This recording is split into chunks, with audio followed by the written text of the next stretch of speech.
welcome to another video from Action Role Playing Gamer. Today I have for you a 1000 corruption, not just viable but stomping 1000 corruption, ForgeGuard for the erased Weaver relic, and the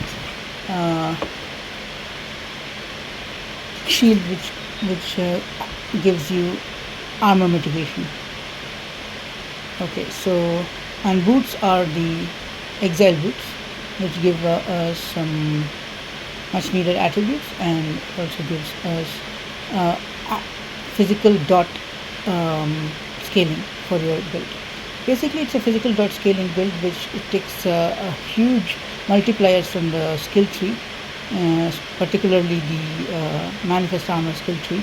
We have +4 manifest armor in our Titan Heart, and we have some clever usage of the Logi's Hunger, which converts the manifest armor tag to fire by taking just one node in the tree.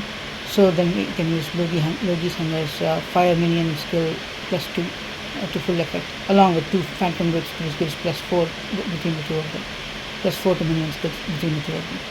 Alright, so this is a corruption 1000. As you can see, it's like a cakewalk. It's basically you're just stomping through everything, and maybe damage is a bit lower compared to maybe some of the high-end rogue builds, but still you don't die. That's the good part about this build, you just don't die. God, yes, that's the plus. And what we have is a simple 2-hand axe doing much of the heavy lifting, and it's coupled with a 3LP Titan Heart and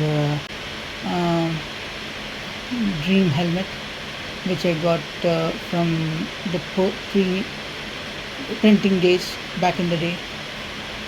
So that's why it's like so much tier 7s, and it hands even though we're using a Titan Heart, so it will be counterintuitive that why are we taking healing hands, which just gives health regeneration. But it doesn't just give health regeneration, it also gives amazing utility with its -10% void damage taken, and -10% necrotic damage taken. So that's a huge plus. And also we're getting ward per attunement, and we're having around 30-ish attunement in this build, and I haven't min-maxed my gear to have 30 attunement yet, but I plan to have it. So basically what happens is it is converted into ward in this build. So I'm getting constantly around 1000 ward because of my healing mechanic changed into ward mechanic through healing hands. And Symbol of Hope is a no-brainer because it gives damage, it gives quick chance, it also gives block chance. So it's pretty amazing. I'm sitting comfortably at around 30% block, and that's around 68% block, and that's okay. You can aim high and try to get 100% block chance in this build with maybe 3LP phantom rings, but I'm doing just fine with 2LP phantom rings. Just some generic resistances and health. And so okay, so then I'm using a 2LP Ravenous Void along with it, so that I can take full usage of its health and its 15% DR that it runs. The Fizz conversion from Void is nice, but not entirely necessary. So if you have a very good armor mitigation external gauntlets, you can use that until you get a 2LP Ravenous Void. I would not recommend a Ravenous Void without at least 1 LP. Boss fight. This is the boss fight for at level 1000 corruption. And basically I am just sitting on all sorts of things that I should not sit in, and I should possibly die from these attacks, but I just don't. As you can see, the tank is in full effect here. So this is Heartland's Husk. It's and as you can see, my weapon is heavily coded towards dot damage, physical damage, dot damage, minion dot damage. It's just pretty crazy how much damage I'm getting from it. Just a few hits and my forged weapons are at its full. I'll just show you 1 second. Right now it's at 9. It should be at 12. You should when you're doing bosses, make sure there you go. It's at 12. So when you're doing bosses, make sure your forged weapons is at 12, and then just dodge as many attacks as you want or don't want. It doesn't matter. You'll not die.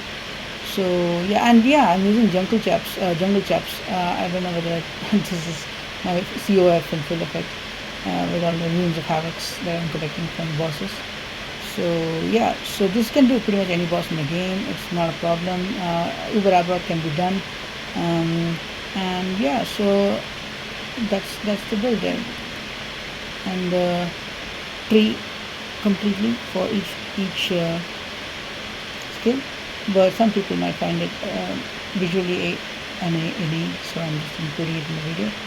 And yeah, so it's completely fizz conversion, and other places like Maxroll and other users of this build usually go to the fire approach and hit scaling or crit scaling or ignite scaling. I chose none of those and I went full bleed. I know everybody has a bad taste in their mouth about bleed builds in general, but trust me, if you try this, you will fall in love with bleed again in this game. Anyway, that's the build. Hope you enjoyed. Give a like and subscribe if you like it.